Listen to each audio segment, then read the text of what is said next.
लाखोच्या जमिनीवर करोडोचं कर्ज कसं? यवतमाळ अर्बन बँकेच्या बोगस कारभारावर प्रश्नचिन्ह. खुशाल उर्फ रवी ढुमणे आत्महत्येनंतर खळबळ.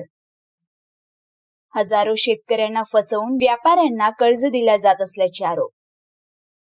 यवतमाळ अर्बन कोऑपरेटिव्ह बँकेच्या वणी शाखेकडून बजावलेल्या सारफेशी नोटिशीनंतर गडचांदूर शाखेतील कर्ज घोटाळा प्रकरणाने जिल्ह्यात खळबळ उडाली आहे.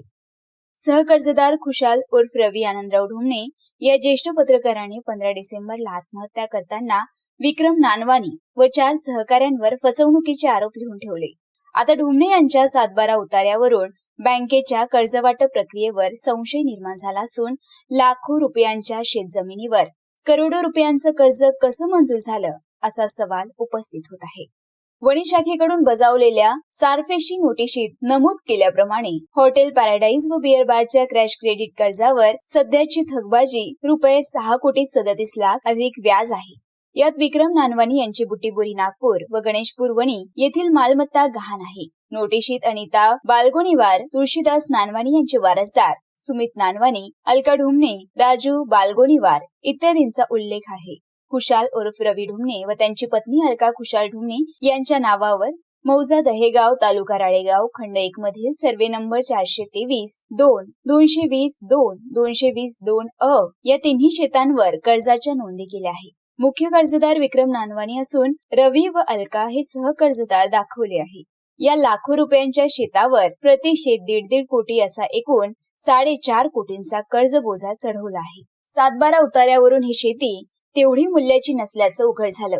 लाखो रुपयांच्या जमिनीवर करोडोचं कर्ज कोणत्या पद्धतीने मंजूर झालं, बँकेने मूल्यमापन कसं केलं असा प्रश्न विचारला जात आहे. यवतमाळ जिल्हा अर्बन बँकेच्या यवतमाळ जिल्ह्यातील अनेक शाखांमध्ये असे बोगस कर्ज प्रकरण उघडल्याची माहिती समोर येत आहे. ही RSS प्रमाणित बँक असल्याने संघ समर्पित व्यक्तींना मनमर्जीने कर्ज मंजूर करून भोड्या भाबड्या शेतकऱ्यांच्या जमिनी दाखवून गहाण घेतल्या जात असल्याचा आरोप होत आहे. नंतर जप्तीच्या मार्गाने या जमिनी हडपल्या जात असल्याची चर्चा आहे. जनतेच्या पैशाने श्रीमंतांची घरं भरण्याचं काम बँक करते असं मत स्थानिक नेते व शेतकऱ्यांनी व्यक्त केले. या प्रकरणाने बँकेच्या संपूर्ण कर्ज वाटप व्यवहाराची पारदर्शकता चव्हाट्यावर आली आहे. वणी शाखेसह बँकेच्या सर्व शाखांमधील कर्जाचं ऑडिट, तपासणी व चौकशीची मागणी वाढली आहे.